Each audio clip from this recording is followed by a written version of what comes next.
بہاریں تیرے سنگ پائے عتیقہ ایوب۔ ایسی بات نہیں ہے بیٹا، آپ میری سب سے پیاری بیٹی ہو۔ کیا باپ ہونے کے ناطے میں آپ کی زندگی کا کوئی فیصلہ نہیں کر سکتا؟ کیا اتنا بھی حق نہیں میرا؟ وہ بے بس ہو کر پوچھ رہے تھے۔ سامنے ان کی سب سے بڑی اور سب سے لاڈلی بیٹی تن کر کھڑی تھی۔ آج تک وہ اس کی مانتے آئے تھے اور آج وہ ان کی نہیں مان رہی تھی۔ سوری پاپا، میں مانتی ہوں آپ کے پاس حق ہے، مگر میرے پاس بھی انکار یا اقرار کا حق ہے۔ مجھے اس شخص سے شادی نہیں کرنی، نہ ہی میں آپ کے خلاف خاندان یا جرگے کا کوئی فیصلہ ماننے کی پابند ہوں۔ میرا نام لائبہ محمد علی ہے۔ اپنی زندگی کے فیصلے میں خود بہتر کر سکتی ہوں۔ اور آپ پاپا، آپ تو بہت پیار کرتے تھے نا مجھ سے، پھر کہاں گیا وہ پیار؟ اب اپنے خاندان کو بچانے کے لیے آپ اپنی بیٹی ہی کی قربانی دے رہے ہیں؟ واہ، وہ بھی انہی کی بیٹی تھی، دلائل دینے میں ماہر۔ ایک لمحے کے لیے وہ بالکل چپ ہو گئے۔ یکدم احساس ہوا کہ وہ واقعی بوڑھے ہو گئے ہیں۔ سامنے بیٹی تن کر کھڑی تھی۔ وہ اچھا آدمی ہے وہ، انہوں نے کہنا چاہا۔ میں اچھی لڑکی نہیں ہوں پھر؟ وہ کہہ کر جھٹکے سے باہر نکل گئی۔ پیچھے وہ اکیلے رہ گئے تھے۔ یہ تو ان کی قسمت میں لکھ دیا گیا تھا، وہ ہمیشہ ہر مقام پر اکیلے رہ جاتے تھے۔ کیا تم سیریس ہو؟ لفظوں کی طرح لہجہ بھی عجیب تھا۔ فراز سمیت پورا گروپ مسکرا دیا۔ نہیں، میں صرف سیریس ہوں۔ یہ سیریس کیسے ہوتے ہیں؟ اب وہ چڑ رہا تھا۔ شٹ اپ، اس نے خفا ہو کر کہا اور منہ پھیر لیا۔ ہیلو گائز، کہاں تک پہنچی تیاریاں؟ تب سے کتابیں گھاس پر پھینک کر وہ خود بھی آلتی پالتی مار کر وہیں بیٹھ گئی تھی۔ چلو جی، لوگوں کو ابھی تک سیریس ہونے کا یقین نہیں آ رہا اور محترمہ کو تیاریوں کی بھی پڑ گئی ہے۔ عاصم نے آنکھیں گھما کر کہا۔ کس کو یقین نہیں آ رہا؟ ذرا مجھے منہ دکھانا اس کا۔ حسب توقع وہ چڑ گئی تھی۔ تم نے منہ دکھائے ہوئے کچھ دینا ہے؟ بڑے سنجیدہ لہجے میں فراز نے پوچھا۔ جواباً اس نے 7 بڑی کتاب اس کے گھنگریالے بالوں والے سر پہ دے ماری۔ یہ دینا تھا، کتاب مار کر وہ سکون سے بولی اور مزے سے فراز کو دیکھا جو اسے گھور رہا تھا۔ میں نے کہا تھا، یہ ردا صاحبہ مجھ سے پوچھ رہی تھی کہ سیریس ہو؟ فراز نے گھوری ردا اور دوسری گھوری فاطمہ پر ڈالی۔ اے ردا، سیدھی طرح تیاری کرو بس، نو مور آرگومنٹس۔ ان چھٹیوں میں ہم صرف ہر صورت سندھ جائیں گے بس، اس نے قطعی لہجے میں کہا اور کھڑی ہو گئی۔ اب تم کہاں جا رہی ہو؟ کب سے خاموش عائشہ بولی۔ مجھے کچھ کام ہے ڈاکٹر سمیع سے، آتی ہوں، تیز لہجے میں وہ کہتی بھاگی۔ پیچھے سب ٹھنڈی سانس بھر کر رہ گئے۔ یہ کوئی نئی بات نہیں تھی۔ وہ فاطمہ محمد تھی، ہوا کا جھونکا، ایک پل میں ادھر ایک پل میں ادھر۔ کنگ ایڈورڈ میڈیکل کالج میں 3rd ایئر کی اسٹوڈنٹ، مگر جان پہچان سب سے تھی۔ جونیئر سے لے کر فائنل ایئر تک سب اسے جانتے تھے اچھی طرح۔ مزاجاً بھی محبتاً جویانہ تھی۔ نئے سے نیا کام کرنا اس کا پسندیدہ مشغلہ تھا۔ اب بھی سردیوں کی آنے والی چھٹیوں کی پلاننگ وہ کر چکی تھی۔ فائنل ایئر کے اسٹوڈنٹ اور کچھ ٹیچرز چھٹیوں میں ناردرن سندھ میڈیکل کیمپ لگا رہے تھے۔ ان میڈیکل کیمپس کا مقصد لوگوں کو فری ادویات فراہم کرنا اور ان کا چیک اپ کرنا اور دوسرے علاقوں کے لوگوں کو مختلف بیماریوں کے پھیلنے کے بچاؤ کے طریقے سے آگاہ کرنا تھا۔ فاطمہ بھی ان کے ساتھ جانا چاہتی تھی، گو کہ 3rd ایئر میں ہونے کے ناطے وہ نہیں جا سکتی تھی، مگر پھر بھی اس نے ہیڈ آفس سے اجازت حاصل کر لی تھی اور ساتھ میں پورے گروپ کو بھی ساتھ کر لیا تھا۔ مجھے پتا تھا محمد علی، تم ناکام رہو گے۔ سرد لہجے میں بلا کا غصہ تھا۔ وہ اس عمر میں بھی کام گئے۔ نہیں بابا جان، وہ ناسمجھ ہے، نہیں تو مان جاتی۔ وہ انہوں نے کہنا چاہا، مگر بابا جان نے ہاتھ اٹھا کر روک دیا۔ ناسمجھ؟ اوہو، تمہاری بیٹی ہے، تم پر گئی ہے۔ تم بھی ہمارے لاڈلے تھے اور تقریباً اپنی بیٹی والی عمر میں ہی تم نے ہمارا اور اپنی بہن کا مان توڑا تھا۔ تمہاری بیٹی بھی تمہاری لاڈلی ہے، اس نے بھی تمہارا مان توڑا ہے۔ جو دل کی زیادہ قریب ہوتے ہیں وہی زیادہ تکلیف میں ڈالتے ہیں۔ ان کی آواز بھرا گئی تھی، وہ شرمندگی سے سر جھکا گئے تھے۔ مگر ایک بات کان کھول کر سن لو، شادی ہوگی اور ضرور ہوگی۔ لائبہ نہیں مانتی تو اپنی چھوٹی بیٹی کو مناؤ۔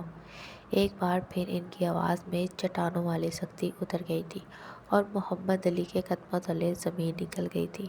فاطمہ کو؟ وہ تو بابا جان، وہ تو چھوٹی ہے ابھی، اور وہ تو ایک بار پھر ہکلا گئے تھے۔ بابا جان ایک جھٹکے سے ان کی طرف مڑے۔ وہ تو لائبہ سے بھی زیادہ ضدی ہے نا؟ یہی کہنا چاہ رہے ہو نا؟ اور تمہارے تو قابو میں بالکل نہیں ہے وہ، ہے نا؟ اور وہ تو چھٹیوں میں بھی اپنے باپ کے گھر آنا پسند نہیں کرتی، ہے نا؟ بابا جان بغور انہیں دیکھ رہے تھے اور بول رہے تھے، اور وہ حیران تھے۔ انہیں شاید امید نہیں تھی کہ بابا جان اتنے باخبر تھے۔ کیا ہوا جو ہم ان سے کبھی ملے نہیں؟ مگر ہم کبھی ان سے بے خبر نہیں رہے محمد علی، ہم سب جانتے ہیں۔ انہوں نے بیٹے کی آنکھوں میں لکھی حیرانگی پڑھ لی تھی۔ وہ مجھے غلط سمجھتی ہے بابا جان، انہیں لگا آج وہ کچھ کہنے کے قابل نہیں ہے۔ وہ جو سمجھتی ہے صحیح سمجھتی ہے۔ افسوس محمد علی، افسوس، نہ تم اچھے بیٹے بنے، نہ اچھے باپ، نہ بھائی، ہر رشتے میں ناکام ہو گئے تم۔ وہ ٹھنڈیا بھر کر بیٹھ گئے تھے۔ خیر، فاطمہ کو مناؤ ہر حال میں بس، اور ہمیں امید ہے کہ وہ مان جائے گی، کیونکہ وہ تمہارے جیسی نہیں۔ سرد لہجے میں کہہ کر وہ باہر نکل گئے اور وہ وہیں سن بیٹھے رہ گئے۔ وہ مان جائے گی کیونکہ وہ تمہارے جیسی نہیں۔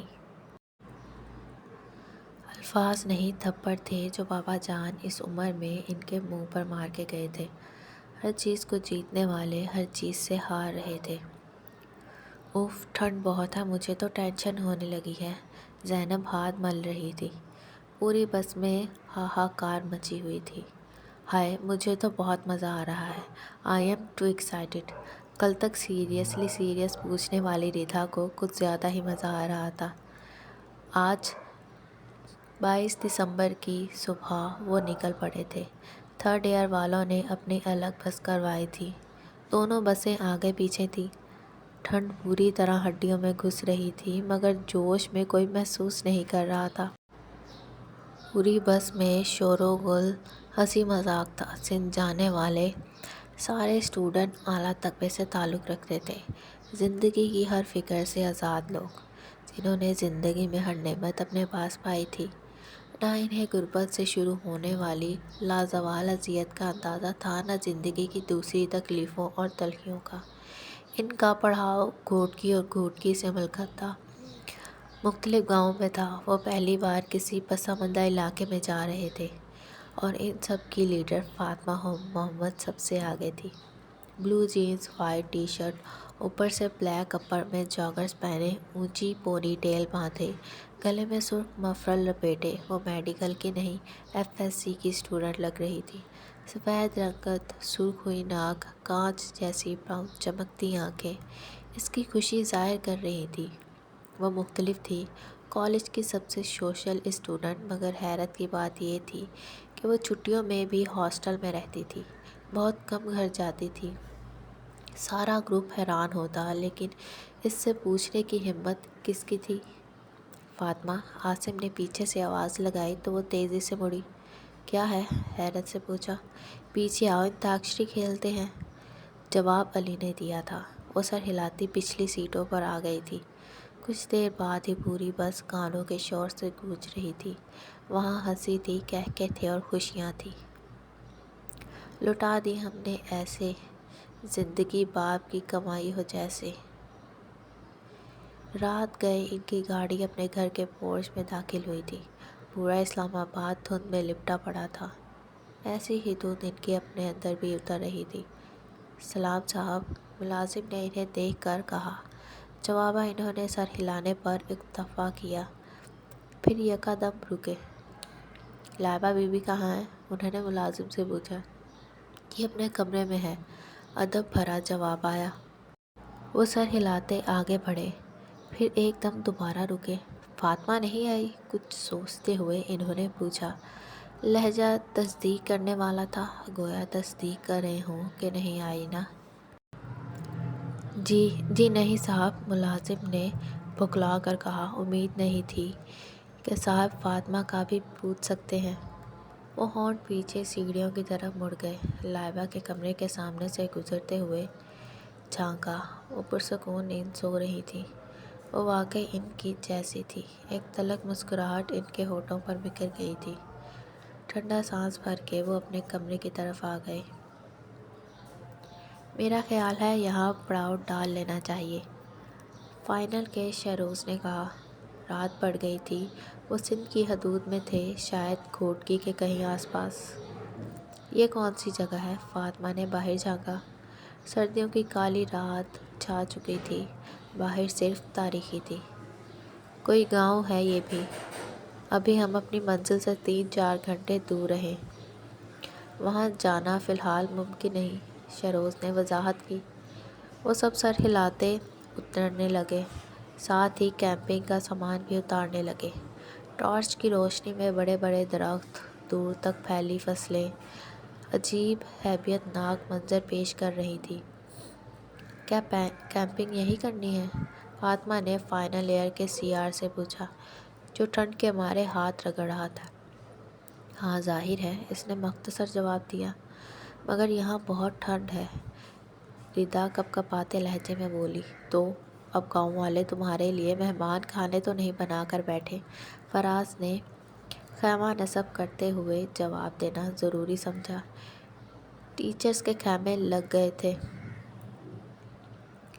وہ سب بھی کام کرنے لگے سوائے فاطمہ کے، جو ابھی تک ٹارچ ہاتھ میں لیے متجسس سی ادھر ادھر دیکھ رہی تھی۔ بے دھیانی میں وہ ٹارچ پکڑے تھوڑا آگے چلی گئی۔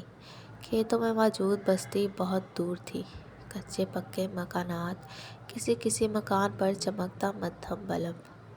وہ تھوڑا اور آگے بڑھی پھر رک گئی۔ مکانوں کے درمیان سے ہی قلعہ نما عمارت دور سے ہی بڑی آبوتاب کے ساتھ کھڑی تھی۔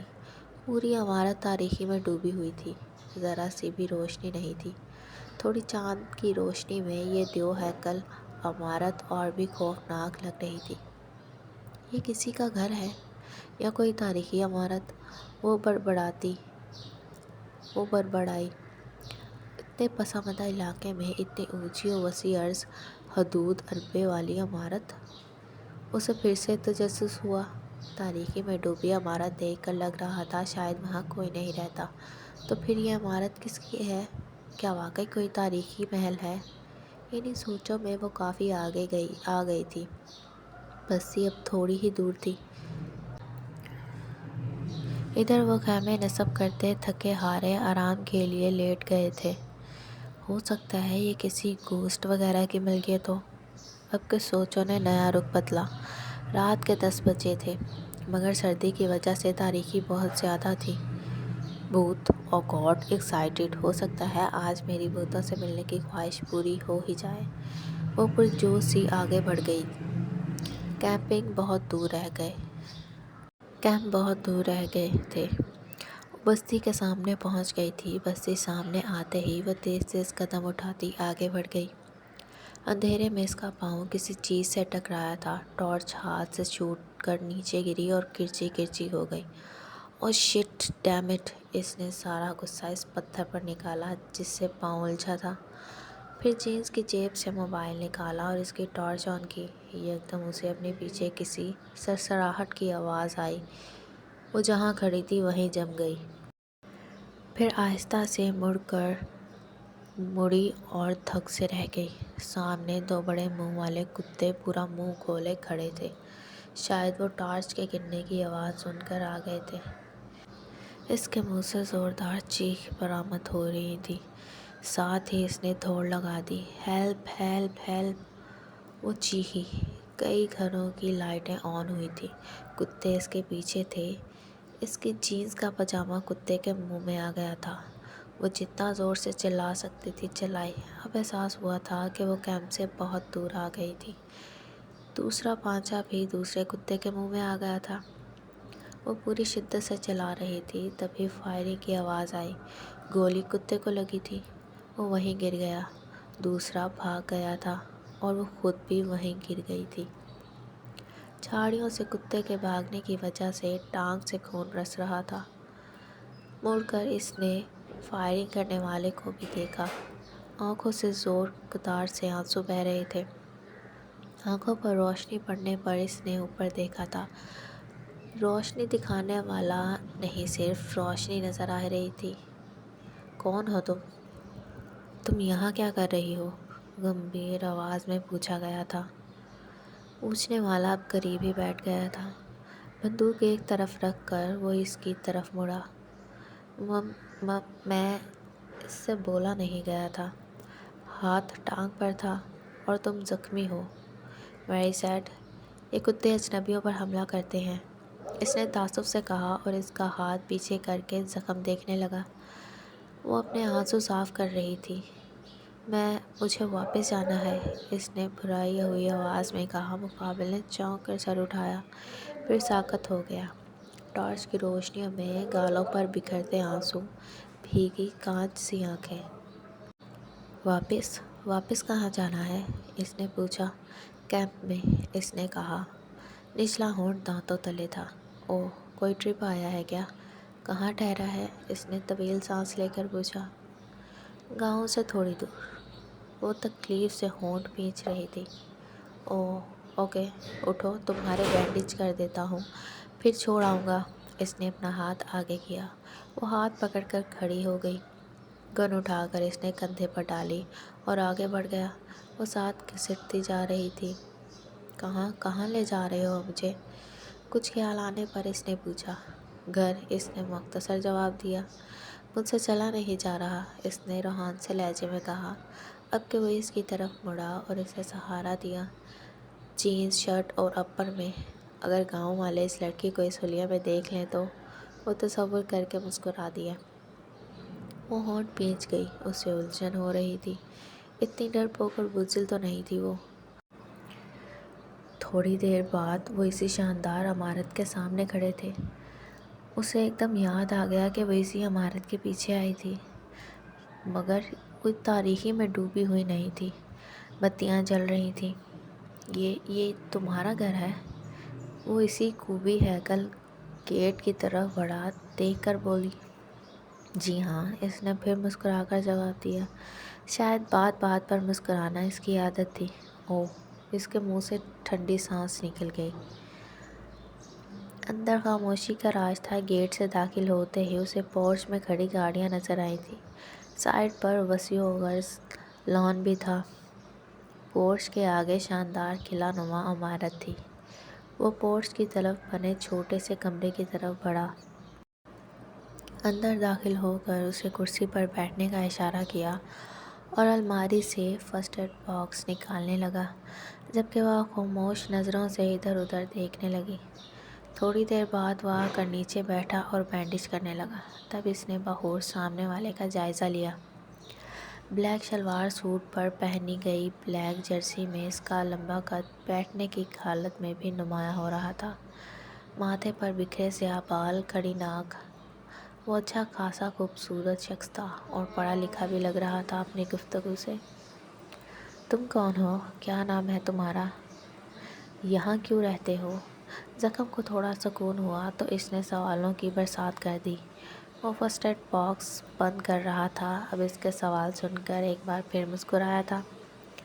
دونوں گالوں پر میں گڑے ابھرے تھے۔ میرا نام شاذر ہے، شاذر سکندر، اور میں یہاں اس لیے رہتا ہوں کیونکہ یہ میرا گھر ہے۔ وہ باکس دوبارہ الماری میں رکھ رہا تھا۔ اوہ، اصل میں تمہارا گھر دیکھنے کے لیے ہی کیمپنگ والی جگہ سے آگے آ گئی تھی۔ وہ حیران تھی کہ اتنے پس منظر علاقے میں اتنی شاندار عمارت، اور تمہیں دیکھ کر اور بھی حیران ہو گئی ہوں۔ مجھے امید نہیں تھی کہ یہاں بھی کوئی ایجوکیٹڈ شخص مل سکتا ہے۔ اس نے عادت کے مطابق صاف بات بتائی۔ وہ ٹانگ موڑ کر الماری سے ٹیک لگائے کھڑا تھا، دونوں ہاتھ سینے پر باندھے، مسکراتے ہوئے اس کی بات سن رہا تھا۔ تمہیں کیسے پتہ چلا کہ میں ایجوکیٹڈ ہوں؟ وہ دلچسپی سے بولا۔ سامنے بیٹھی لڑکی کافی مختلف تھی۔ اسے بڑے آرام سے وہ بے خوف ہو کر رات کے اس پہر ایک جوان آدمی کے ساتھ سوال جواب کر رہی تھی۔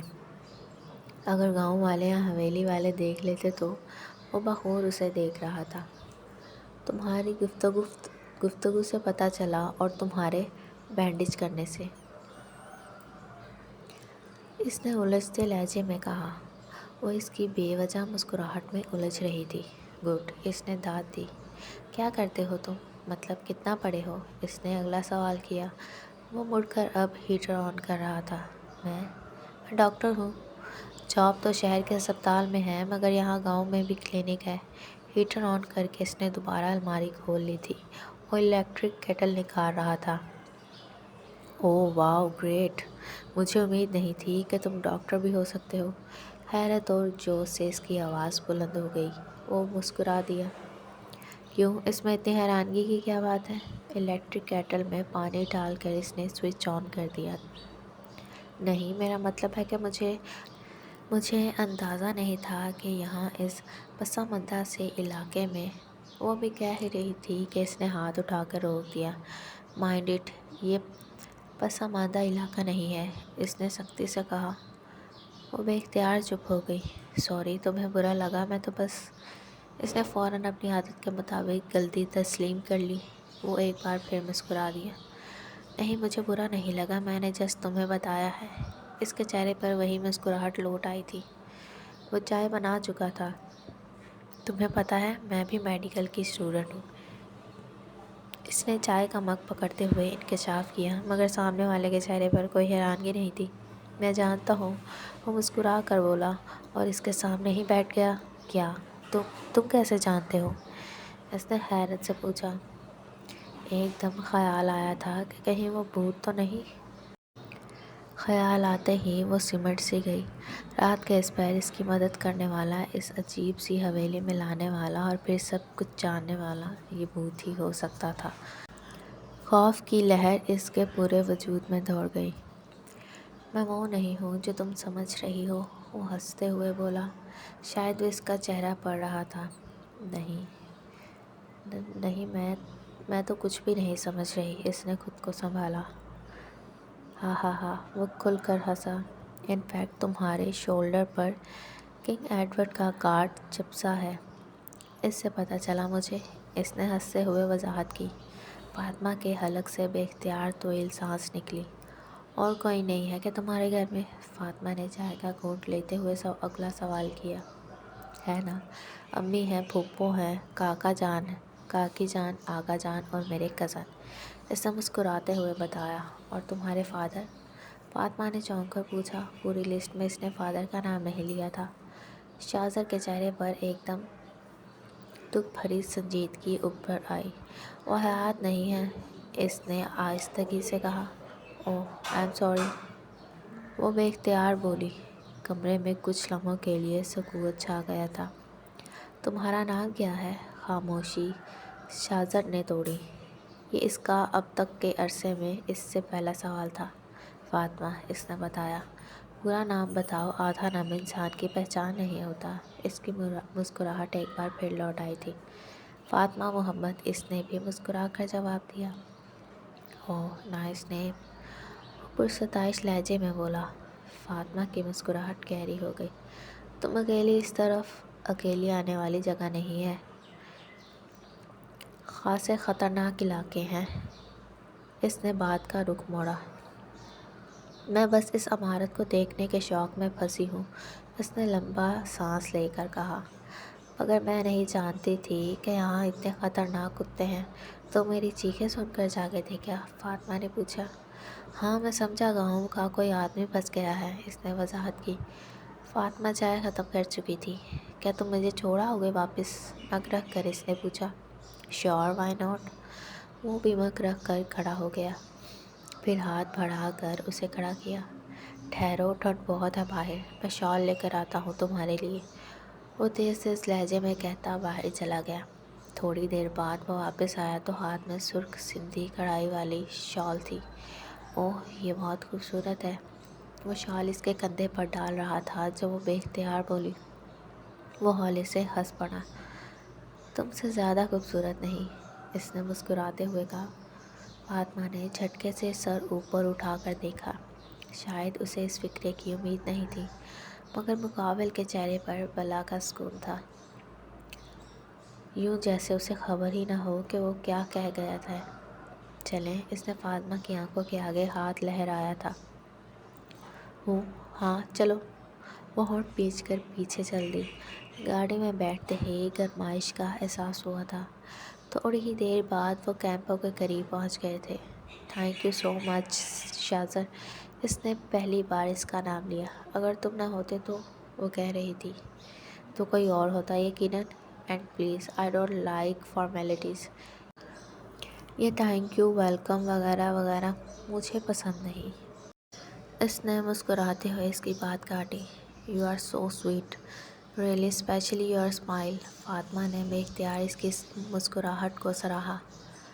واقعی اس کے منہ پر مسکراہٹ بہت سجتی تھی، شاید اسی لیے وہ اتنا زیادہ مسکراتا تھا۔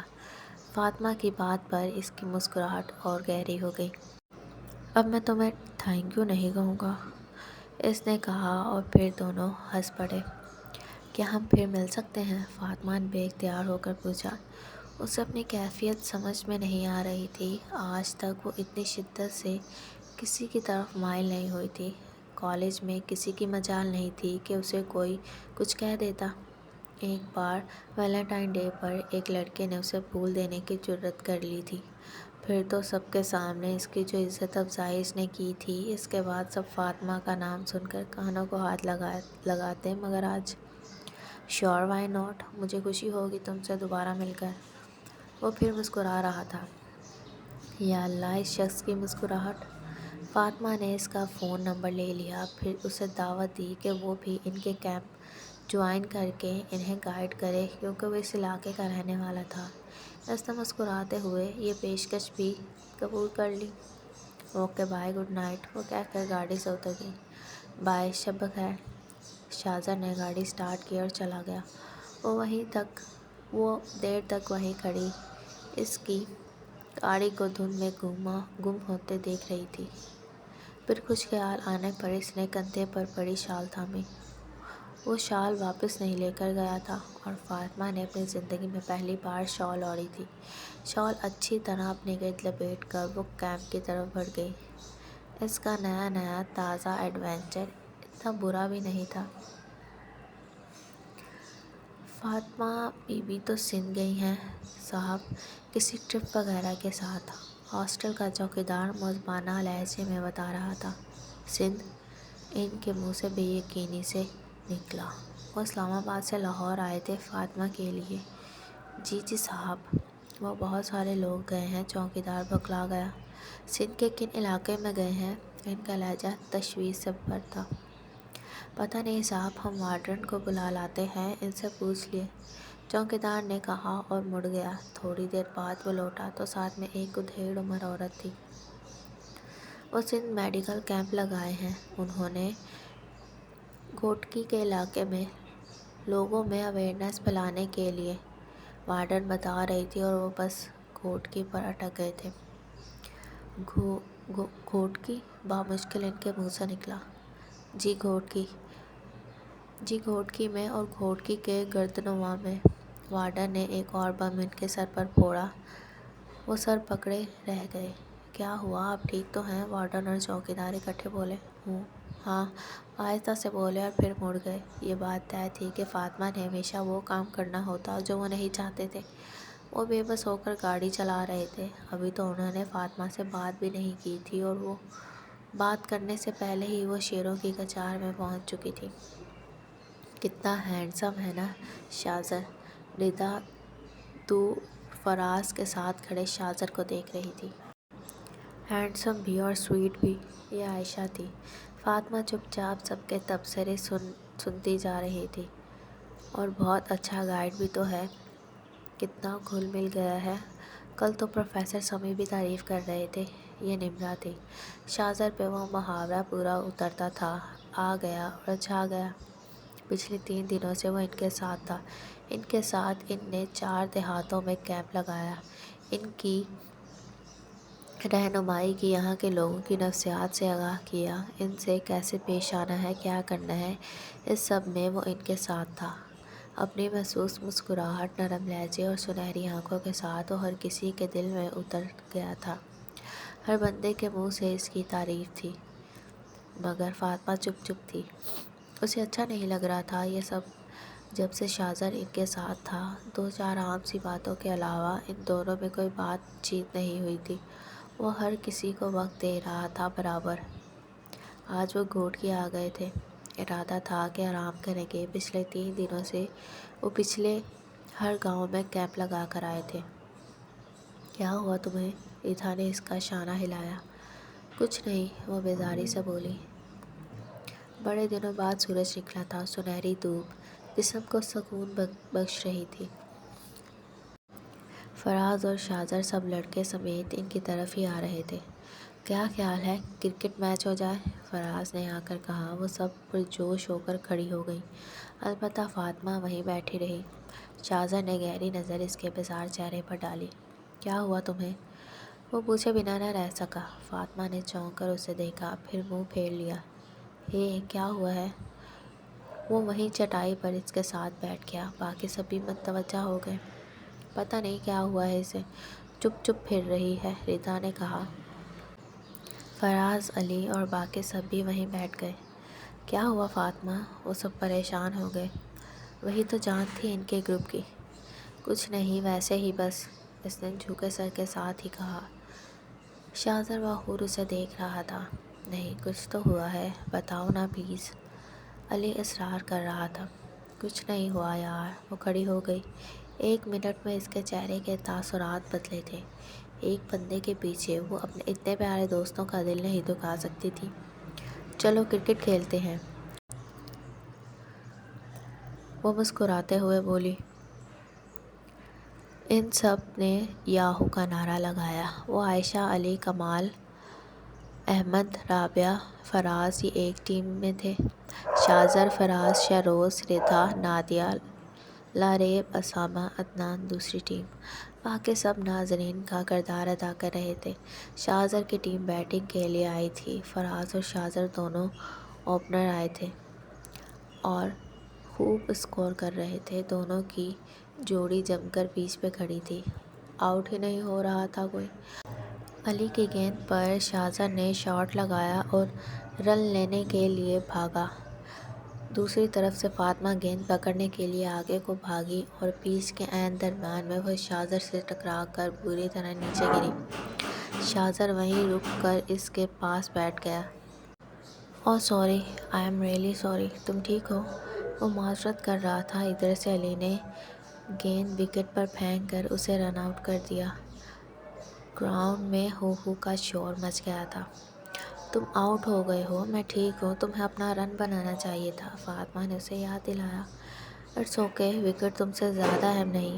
اگر تمہیں کچھ ہو جاتا تو مجھے بہت دکھ ہوتا، وہ طویل سانس لے کر بولا۔ فاطمہ ساکت کھڑی رہ گئی۔ وہ واپس جا رہا تھا اس کی جگہ نادیہ آ رہی تھی کھیلنے۔ وہ وہیں کھڑی تھی۔ فاطمہ، پوزیشن سنبھالو، علی کی آواز پر وہ ہوش میں آئی۔ 10 اوور کا میچ تھا۔ بیٹنگ کے بعد وہ فوراً دوبارہ اسٹارٹ کرنا چاہتے تھے، مگر شاہزر 15 منٹ کا وقفہ لے رہا تھا۔ کیا یار، 15 منٹ میں کیا کرنا ہے تم نے؟ فراز چڑھا۔ مجھے نماز پڑھنی ہے، اس نے بتا دیا۔ ایک لمحے کے لیے وہ سب چپ ہو گئے۔ اوہ اچھا ٹھیک ہے، فراز نے کہا۔ وہ مڑ گیا تھا۔ فاطمہ حیرت سے اسے دیکھ رہی تھی۔ نماز، بڑا اجنبی سا لفظ لگا اسے نہیں یاد تھا کہ اس نے کبھی خود نماز پڑھی ہو۔ وہ سب ٹولیاں بنا کر وہیں بیٹھ گئے تھے، مگر فاطمہ اس طرف آ گئی جہاں وہ چٹائی پر نماز پڑھ رہا تھا۔ وہ سجدے میں تھا۔ اتنا اونچا لمبا شخص کیسے جھکا پڑا تھا؟ وہ چپ چاپ دیکھنے لگی۔ تمہیں کچھ ہو جاتا تو مجھے بہت دکھ ہوتا، کچھ دیر پہلے کہا گیا اس کا فقرہ اسے یاد آیا۔ وہ پورے انہماک سے نماز پڑھ رہا تھا۔ وہ ہر کام اتنے انہماک سے کرتا تھا، پوری توجہ کے ساتھ۔ جس چیز پر توجہ دے دیتا اسے سنوار دیتا، ارد گرد سے سب بھول جاتا۔ تم سے زیادہ خوبصورت نہیں۔ 3 رات پہلے اس نے شال اڑا کر کہا تھا، اور شال اسے یاد آیا۔ شال تو اب بھی اس کے پاس تھی، اس نے واپس ہی نہیں کی تھی۔ وہ سلام پھیر رہا تھا۔ سلام پھیرنے کے بعد مڑا۔ ایک لمحے کے لیے اسے وہاں بیٹھا دیکھ کر حیران ہوا۔ پھر مسکرا دیا۔ یہاں کیوں بیٹھی ہو؟ اس نے مسکراتے ہوئے پوچھا۔ میں بس ویسے ہی، انفیکٹ مجھے وہ شال واپس دینی تھی تمہیں، اس نے بات بنائی۔ او پلیز، وہ تمہاری شال ہے اب، اس نے منع کیا واپس کرنے سے۔ نہیں نہیں، میں تو اوڑھتی ہی نہیں ہوں یہ شالز وغیرہ، وہ فوراً بولی۔ اب اوڑھ لینا، وہ مضبوط لہجے میں کہتا کھڑا ہو گیا۔ اس کے پاس جواب میں کہنے کے لیے کچھ نہ بچا۔ وہ اتنی قطعیت سے کہتا کہ سامنے والے کے پاس انکار کا جواز ہی نہ رہتا تھا۔ چلو چلیں، وہ کھڑا ہو گیا۔ وہ بھی کھڑی ہو گئی۔ بہت خوبصورت ہے گھوٹکی، فاطمہ نے کہا۔ وہ ساتھ ساتھ چل رہے تھے۔ ہاں مگر تم سے کم، اس نے مسکراتے ہوئے اسی رات کی بات دہرائی۔ وہ چلتے چلتے پھر ساکت ہو گئی، اور بے یقینی سے اسے دیکھا، مگر وہ اسے نہیں دیکھ رہا تھا، وہ سیدھا چل رہا تھا۔ وہی بے نیازی تھی چہرے پر، جیسے کچھ کہا ہی نہ ہو۔ چلو، رک کیوں گئی؟ وہ مڑا۔ فاطمہ نے بغور اسے دیکھا۔ سنہری آنکھیں دھوپ میں چمک رہی تھیں، بے حد لمبی پلکوں کا حال۔ وہ جادوگر تھا واقعی۔ کوئی جذبہ تھا ان آنکھوں میں، مگر چہرہ بے نیاز تھا۔ آنکھیں کہہ رہی تھیں میں جانتا ہوں تمہارے دل پر کیا گزر رہی ہے، اور چہرہ کہہ رہا تھا کہ مجھے تو یہ بھی نہیں پتا تم یہاں رک کیوں گئی۔ ہیلو، اس نے ہاتھ ہلایا۔ وہ ہوش میں آئی۔ ہاں ہاں چلو، وہ بکلا کر بولی اور چلنے لگی۔ اگر میں تمہیں اپنے گھر لے کر جاؤں دوبارہ، تم چلو گی؟ اس نے ایک دم کہا۔ وہ حیران ہو کر اسے دیکھ رہی تھی، اور وہ ایکانت سی آنکھوں سے نظر چرا رہا تھا۔ دیکھوں گی، وقت ملا تو، اس نے بات وقت پر چھوڑ دی۔ وہ مسکرا دیا۔ اب وہ فراز لوگوں کے قریب پہنچ چکے تھے۔ میچ شروع ہو گیا دوبارہ، مگر بنا کسی نتیجے کے ختم ہو گیا۔ میچ کے بعد پروفیسرز نے 2 ٹیم بنا دی۔ ایک کا کام وہاں میڈیکل کیمپ لگانا، اور دوسری کا لوگوں کے گھر گھر جا کر انہیں نہ صرف کیمپ تک لے کر آنا، بلکہ ان کو مختلف بیماریوں کے متعلق آگاہی بھی دینا۔ لوگوں کے گھر جانے کا کام 3rd ایئر کو سونپا گیا، اور شاذر کو ان کا گائیڈ بنایا گیا تھا۔ ویسے میں نے سوچا نہیں تھا کہ اتنا مزہ آئے گا کیمپنگ میں، ردا چلتے ہوئے اپنے خیالات کا اظہار کر رہی تھی۔ تم سوچتی بھی ہو؟ واو، امیزنگ، اٹس نیو انفارمیشن۔ فراز نے فوراً لفظی حملہ کیا۔ وہ سب ہنس پڑے۔ شٹ اپ، تم تو جلتے ہو میری آئی کیو پاور سے، ردا نے منہ بنا کر کہا۔ ہاں ہاں ہاں، آئی کیو پاور، ہاں ہاں ہاں، لگتا نہیں آئنسٹائن۔ فراز چڑھا رہا تھا اور وہ چڑھ رہی تھی۔ اسٹاپ اٹ فراز، کم سے کم تم سے زیادہ ہی مارکس ہوتے ہیں ردا کے، اور اناٹومی کے پریکٹیکل میں ردا ہی تھی جس نے تمہیں نقل کروائی۔ فاطمہ نے ردا کا ساتھ دیا تو وہ کھل اٹھی۔ دیکھا، فاطمہ کو پتہ ہے، اس نے فوراً فراز کو جتایا۔ یوں ہی باتوں باتوں میں وہ گاؤں پہنچ گئے۔ 2 کی ٹیمز بنا کر وہ الگ الگ گھروں میں جانے لگے۔ تم میرے ساتھ آ جاؤ شاذر، فراز نے کہا۔ نہیں، میں فاطمہ کے ساتھ ہوں، اس نے مسکرا کر معذرت کی، اور حیران کھڑی فاطمہ کا ہاتھ پکڑ کر آگے بڑھ گیا۔ پیچھے وہ سب منہ کھولے کھڑے تھے۔ کیا تم لوگوں نے وہی دیکھا جو میں نے دیکھا؟ علی نے پوری آنکھیں کھول کر خوفناک لہجے میں کہا۔ ہاں، ہم سب نے دیکھا، اس نے فاطمہ کا ہاتھ پکڑا، اور فاطمہ نے اسے تھپڑ نہیں مارا، عائشہ بے یقینی سے کہہ رہی تھی۔ البتہ فراز مسکرا رہا تھا۔ لیو اٹ، چلو کام شروع کرو۔ فراز کے کہنے پر وہ بھی 2 کی ٹیم بنانے لگے۔ سلام شاذر صاحب، تھوڑی سی آواز پر وہ دونوں چونک کر مڑے۔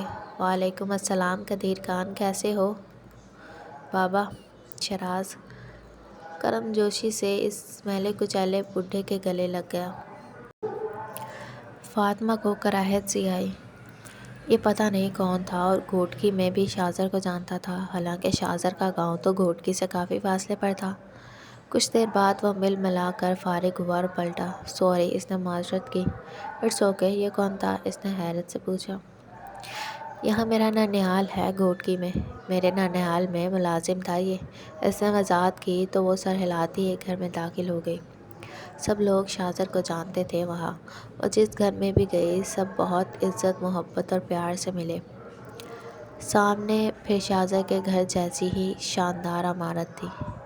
یہ تمہارے نانا کا گھر ہے، رائٹ؟ اس نے فوراً اندازہ لگایا۔ وہ ہنس پڑا۔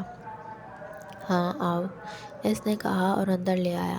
شاندار اور جدید طریقے سے سجی حویلی، خوبصورت فرنیچر، جگہ جگہ لگے پردے، اسے تو کوئی محل لگ رہا تھا۔ جھک کر سلام کرتے ملازم اور ملازمائیں، شاذر اسے سیدھا اندر لے آیا تھا۔ بابا جان کدھر ہیں خان؟ وہ ملازم سے پوچھ رہا تھا۔ گھر پر ہی ہیں، مگر تیمور صاحب گھر پر نہیں ہیں، ملازم نے بتایا۔ وہ سر ہلاتا آگے بڑھ گیا۔ ارے شاذر آیا ہے۔ راہداری میں خوش شکل سی لڑکی ملی انہیں۔ السلام علیکم، کیسی ہیں بھابھی؟ وہ اس لڑکی کے سر پر پیار دے رہا تھا اور بھابھی بھی کہہ رہا تھا۔ وعلیکم السلام، بھابھی نے کچھ دلی سے کہا، پھر حیرانگی سے پینٹ شرٹ میں ملبوس، بنا کسی دوپٹے کے اس لڑکی کو دیکھا۔ یہ فاطمہ ہے بھابھی، لاہور سے آئی ہے، اپنے کالج والوں کے ساتھ، یہاں دوا وغیرہ کا کیمپ لگایا ہے، آپ کو بھی انوائٹ کرنے آئی ہے کہ آپ بھی کیمپ میں آ کر فری چیک اپ کروائیں، تیمور کے پیسے بچائیں۔ وہ ہنستے ہوئے تعارف کروا رہا تھا۔ اوہ اچھا، خوش آمدید۔ نماز کے اسٹائل میں لپٹے دوپٹے والی وہ لڑکی فاطمہ کو خوش آمدید کہہ رہی تھی۔ فاطمہ آہستہ سے مسکرا دی۔ اور فاطمہ، یہ میری بھابھی ہیں، میرے کزن کی وائف، اس نے فاطمہ کو بتایا۔ نائس ٹو میٹ یو، اس نے مسکرا کر ہاتھ ملایا۔ چلیں، اس نے شاذر کو واپسی کا کہا۔ اسے وحشت ہو رہی تھی اس جگہ پر۔ ارے نہیں نہیں، کھانا کھائے بغیر کیسے جا سکتے ہو؟ بھابھی نے ہاتھ پکڑ کر روکا۔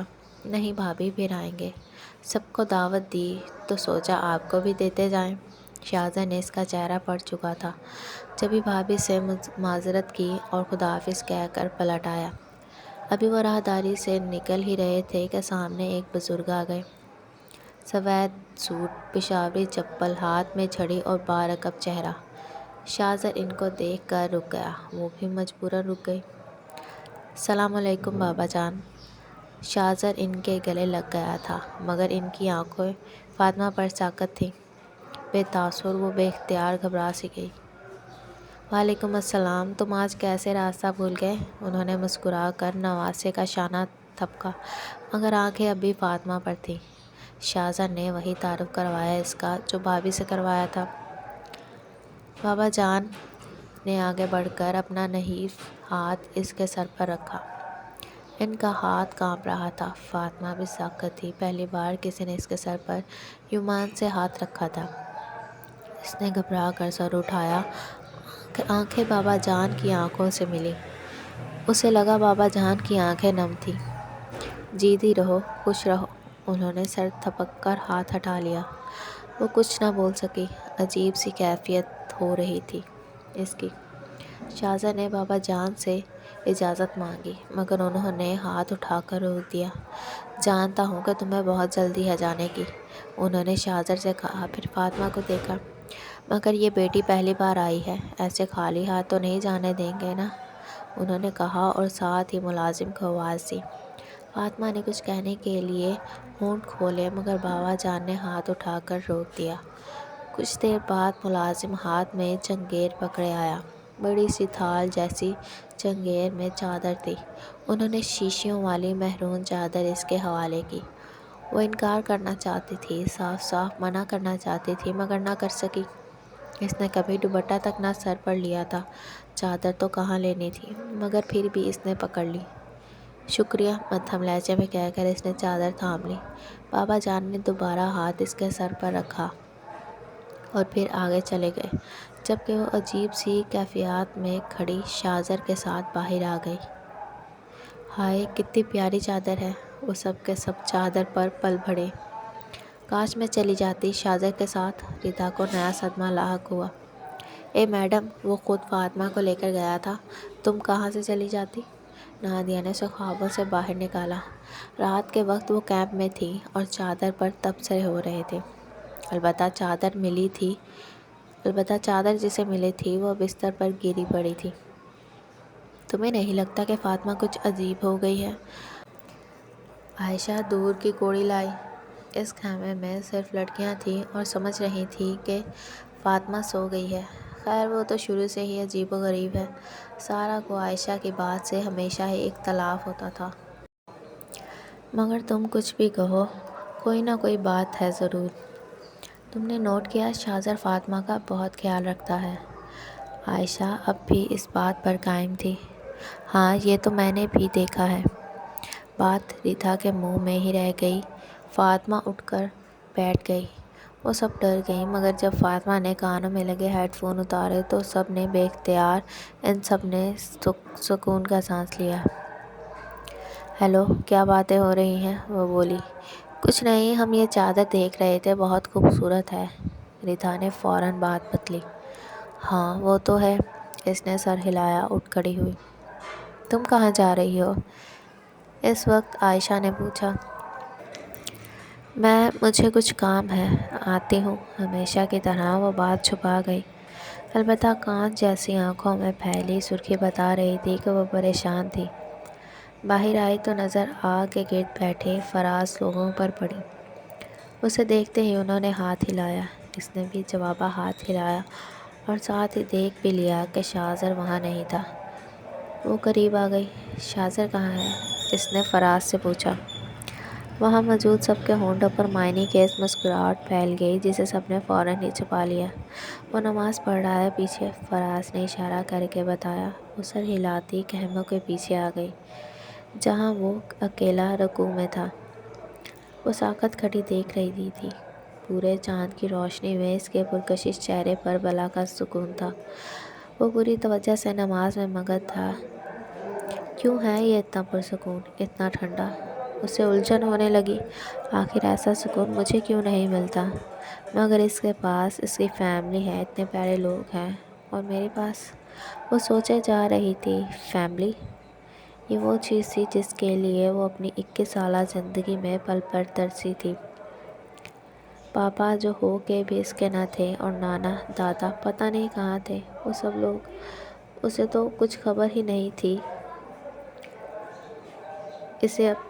اس کا خاندان بھی ہے۔ اپنے اس محرومی کو وہ ہمیشہ اپنے اندر دفن رکھتی۔ کبھی کبھی اس نے اپنے دوستوں سے اپنی محرومی نہیں بانٹی تھی، مگر آج شاہزر کے نانا بھابھین کو دیکھ کر وہ اس وقت سے اداس تھی۔ ہیلو پرنسس، شاہزر نے آگے آ کر اس کا شانہ ہلایا تو وہ ہوش میں آئی۔ سامنے کھڑا وہ پوری دلکشی سے مسکرا رہا تھا۔ پتہ نہیں کب نماز ختم کر کے وہ اس کے پاس آ گیا۔ اسے اپنی سوچوں میں کچھ پتہ نہیں چلا۔ کیا ہوا؟ وہ پوچھ رہا تھا۔ کچھ نہیں، وہ آہستہ سے کہہ کر وہیں بیٹھ گئی۔ وہ بھی بیٹھ گیا۔ شاہزر، اس نے پکارا۔ ہاں بولو۔ وہ اسی کی طرف دیکھ رہا تھا۔ تم اتنے پرسکون کیوں ہو؟ لہجے کے ساتھ سوال بھی عجیب تھا، اور وہ دیکھ بھی عجیب طریقے سے رہی تھی، ٹکٹی باندھ کر مسلسل۔ پرسکون؟ اسے سوال سمجھ میں نہیں آیا تھا شاید۔ ہاں پرسکون، مطلب تم جانتے ہو۔ وہ بھی سوال سمجھانے کے موڈ میں نہیں تھی۔ شاہزر نے ایک طویل سانس لی۔ میں نماز پڑھتا ہوں، اس نے مختصر جواب دیا۔ وہ چپ رہی، پھر آہستہ سے بولی۔ میں نے کبھی نماز نہیں پڑھی، مجھے اتنا بھی علم نہیں کہ نماز میں کیا پڑھتے ہیں۔ وہ سچ بتا رہی تھی، اسے واقعی علم نہیں تھا۔ کیا تم صرف اس لیے اتنا خوش رہتے ہو کہ تم نماز پڑھتے ہو؟ وہ دوسرا سوال کر رہی تھی۔ میں اس لیے خوش رہتا ہوں کیونکہ جو اللہ مجھے دے میں اس پر راضی ہو جاتا ہوں۔ میں اللہ سے شکوہ نہیں کرتا، وہ اب مدھم لہجے میں کہہ رہا تھا۔ فاطمہ نے پہلی بار محسوس کیا کہ اس کی آواز بھی بہت خوبصورت ہے۔ میں بھی پرسکون رہنا چاہتی ہوں، مگر مجھے سکون ملتا نہیں۔ اس کی آواز بھرا گئی۔ شاہزر نے مڑ کر دیکھا، وہ اپنی آنکھوں میں نمی چھپا رہی تھی۔ میں بہت بری ہوں شاہزر، میں نے کبھی کوئی نیکی نہیں کی، مجھ سے کوئی پیار نہیں کرتا، سب نفرت کرتے ہیں، میرے پاپا بھی۔ وہ اب رو رہی تھی، آنسو گالوں پر بہہ رہے تھے۔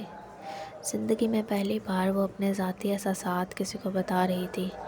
شاہزر کا دل ڈوب رہا تھا۔ نہیں، تم سے کوئی بھی نفرت نہیں کر سکتا، پورے یقین سے تسلی دے رہا تھا۔ اور نہ ہی تم بری ہو، وہ بتا رہا تھا۔